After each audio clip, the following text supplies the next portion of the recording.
Welcome to Telangana వెలుగు. నేను మీ రాజు. స్థానిక సంస్థల ఎన్నికల సందర్భంగా రేపటి నుంచి సీఎం రేవంత్ రెడ్డి గారు జిల్లా పర్యటనలు మొదలు పెట్టారు. సో డిసెంబర్ 1 నుంచి జిల్లాలో రేవంత్ రెడ్డి గారు పర్యటిస్తారు.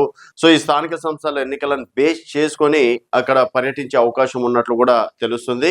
సో ఏ ఎన్నికలైనా సరే మనం ఎగ్జాంపుల్ చూసినాం, జూబ్లీహిల్స్ ఉప ఎన్నికల్లో దాదాపుగా 6 రోజులు 7 రోజులు సీఎం గారి షెడ్యూల్ ఉన్నటువంటి పరిస్థితి. సో మొత్తానికి జూబ్లీహిల్స్ కూడా కాంగ్రెస్ పార్టీ గెలవడం అనేది జరిగింది. సో ఇప్పటి వరకు స్థానిక సంస్థల ఎన్నికల్లో అంటే పార్టీల నుంచి తర్వాత అధికారంలో వచ్చిన తర్వాత చాలా మంది జాయిన్ అయినా లేదా తప్పించి గతంలో స్థానిక సంస్థల ఎన్నికల్లో కాంగ్రెస్ పార్టీ జీరో అని చెప్పేసి కూడా చెప్పుకోవచ్చు. అక్కడో ఇక్కడో గెలిచారు వాళ్ళు కూడా. తర్వాత అప్పుడు బీఆర్ఎస్ పార్టీలోకి వెళ్ళిపోవడం అనేది జరిగింది. ఇప్పుడు ఎమ్మెల్యేల పైన అలాగే మంత్రుల పైన టార్గెట్ పెట్టారు. సో ప్రతి ఒక్క సర్పంచ్ ని గెలిపించుకొని తీరాలి అని చెప్పేసి. సరే, ఇక్కడ పార్టీ గుర్తులు ఉండకపోయినా పార్టీ మద్దతుదారులు ఉంటారు కాబట్టి వారికి పార్టీ మద్దతు తెలిపి బరిలో నిలుపుతుంది కాబట్టి సో ఇది చాలా ప్రతిష్టాత్మకంగా తీసుకున్నారు.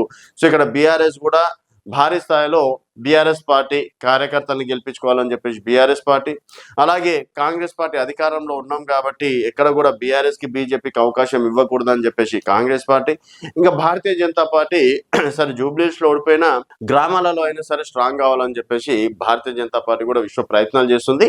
సో మొత్తానికి డిసెంబర్ నుంచి 9వ తేదీ వరకు రేవంత్ రెడ్డి గారి పర్యటన, అలాగే రైజింగ్ తెలంగాణ కాంగ్రెస్ పార్టీ అధికారంలోకి వచ్చి 2 సంవత్సరాలు అవుతుంది కాబట్టి సో ఆ కార్యక్రమాలు శంకుస్థాపనలు ఇవన్నీ షెడ్యూల్ ఉన్నాయి కాబట్టి దాంతోపాటు స్థానిక సంస్థల ఎన్నికలకు కూడా ఒక అంటే వెళ్ళి ప్రచారం చేసినట్టు కూడా ఉంటుంది అని చెప్పేసి కూడా సీఎం గారు భావిస్తున్నారు. సో మొత్తానికి మరి స్థానిక సంస్థల ఎన్నికలకు కూడా సీఎం గారు ప్రచారం అంటే పార్టీ ఎదుగుదలకి పార్టీ ప్రతిష్టకి ఒక్కొక్కసారి తప్పదని చెప్పేసి కూడా చెప్పుకోవచ్చు. మరి సీఎంఏ బరిలో దిగుతే వార్ వన్ సైడ్ అని చెప్పేసి మీరు భావిస్తే మీ అభిప్రాయాలు కింద కామెంట్ రూపంలో తెలియజేయండి. చూస్తూనే ఉండండి తెలంగాణ వెలుగు.